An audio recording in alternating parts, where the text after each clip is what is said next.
Hello, everybody. Is it possible to feel good regardless of circumstances? Have a think about that for yourself. Can you be happy if things aren't going exactly how you want them to go? Can you still feel that internal joy? Can you still be in a place where you feel good in your life, good in yourself, able to get into that positive momentum for yourself? And it's a topic that's really close to my heart because I'm sure, like many of us, I've had lots of significant times in my life when things were not going to plan. They were not running smoothly. They were not what I wanted.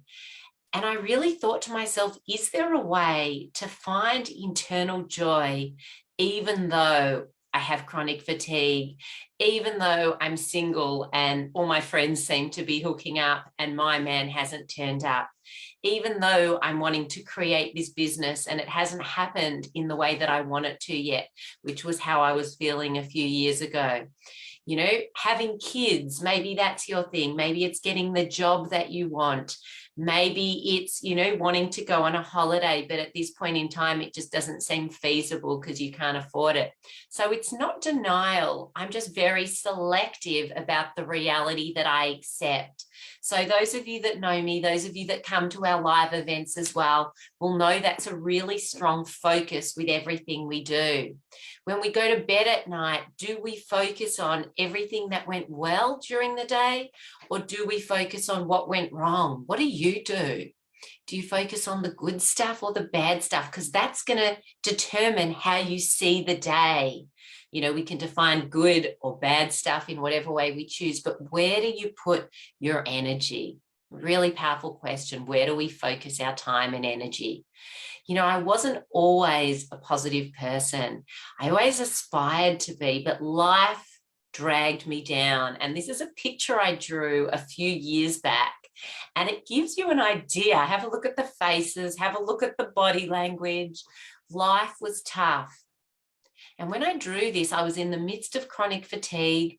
I'd lost my energy. I could hardly leave the house. I was literally like a battery operated machine that had run out of battery, completely run out. So, at that point in time, I thought to myself, how can I possibly find joy? How can I feel good now in this place of having so little energy and feeling so depleted and not being able to leave the house hardly?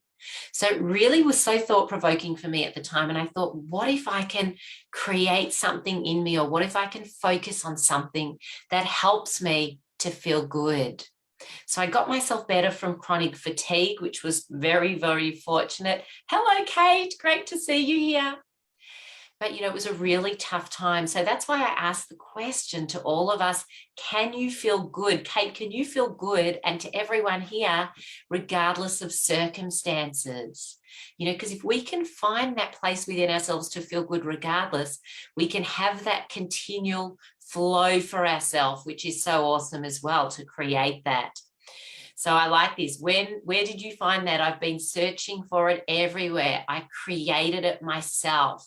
It came from within me, and that's what's so powerful. So I want to share a picture here as well. Some of you might have seen it. This is one of the pictures I drew in the midst of my up, down, all over the place relationships. Life was hard. And at that point, I thought, can I find my joy even though the man has not turned up? Can I feel good now? And it took a lot of soul searching and strategizing. Every day I was doing different things to feel good, to help me get that positive momentum going. So whatever it is for you, is that something that you can do for yourself too? So when I was coming out of chronic fatigue, and as I was starting to get into this whole focus of how can I feel good now regardless of circumstances, I went to an event and I read this, and I took a photo of this chart because it was so hugely significant to me at the time. Once you consistently stay in the vortex or the feel-good place, you become a vibrational match It said to the relationship of your dreams, but it could be to the job of your dreams, to the business of your dreams. So for me, this was a quote that really resonated deeply. And I thought, I will do whatever it takes. I will drench myself in this information, embody it fully, so I become a vibrational match to what I wanted, which at that point in time was a relationship. And I talk a lot about this in my online events. So if you haven't been, or if you have been, this is what we share about the emotional guidance scale. So ideally, I wanted to be in a feel-good space. But when I was going through chronic fatigue, particularly, to be totally honest, my vibration was low. My energy was low. I was in powerlessness for a lot of it. I felt jealous of other people, that they were out there living their lives, doing what they wanted to do. And there I was, hardly able to leave the house.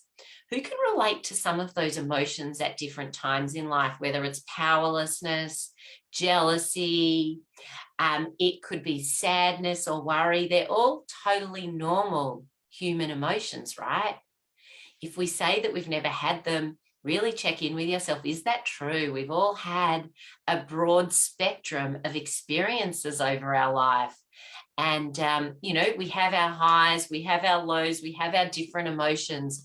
I'm really a believer in owning all of it, loving all of those emotions, loving all of who we are. And from that place, that helps us to find a peace within us. So feeling good. So I wanted to be up the top. You'll notice at the top, or the higher end of the spectrum, there's trust in green, enthusiasm in blue, joy in pink. And in those three top levels, when you're in those, that's when you have flow in your life. That's when things go really nicely and you've got ease and things unravel in a really beautiful way. To get to that, there's work to be done. And even to be in those, it's focusing on stuff that feels good and continuing to maintain that momentum. So, normal to have the different emotions. What I aspire towards is a default vibration or an energy that, regardless of life's up and downs, it's like this maintaining that happens as we come back after the tough time, after the high.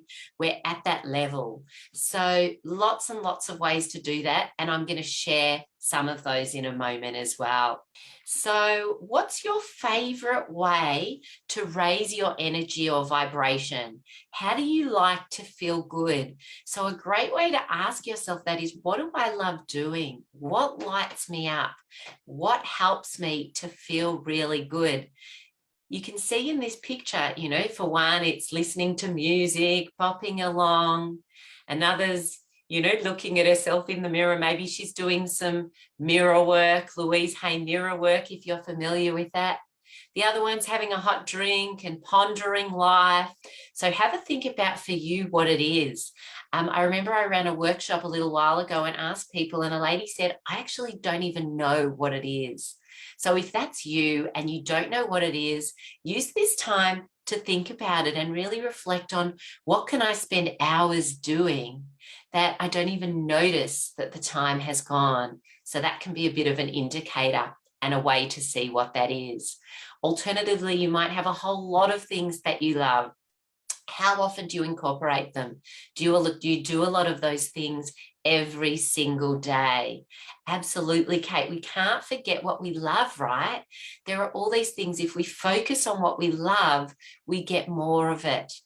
I remember listening to a podcast once, and this lady was saying her husband had passed, her life was terrible. She'd been in that place for about 3 years since her partner had sadly passed.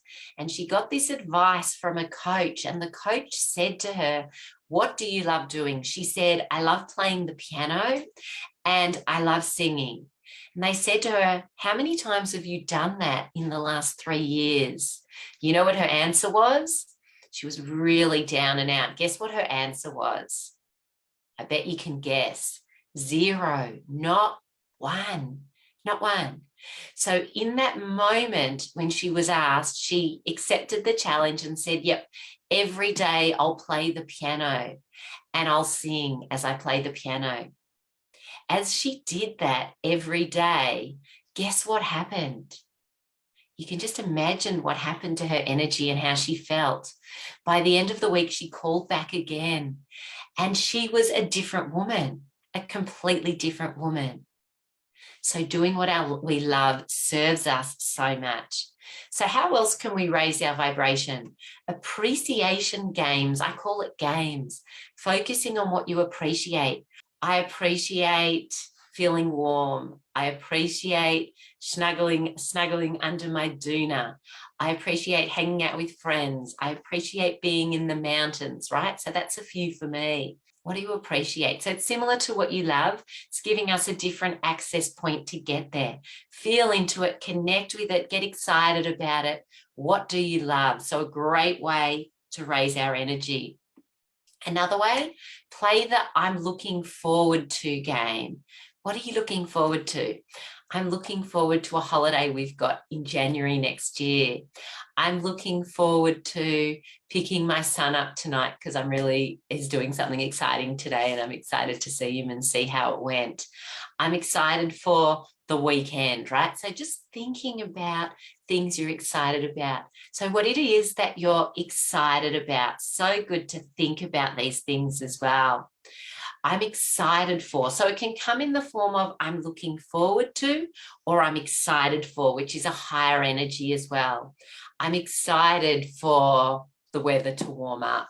I'm excited to see my friends on the weekend. I'm excited for. So I love to finish on the note of what if some of our best days haven't happened yet? What if by shifting the way we think about things and what we focus on, we can change everything and we can feel amazing. And our days can feel breezy, even with the challenge that come in, even with the circumstances, all of these things. So regardless of what's going on, choose to feel good now, regardless of your circumstances. Lots of love to you all and see you very soon. Bye for now.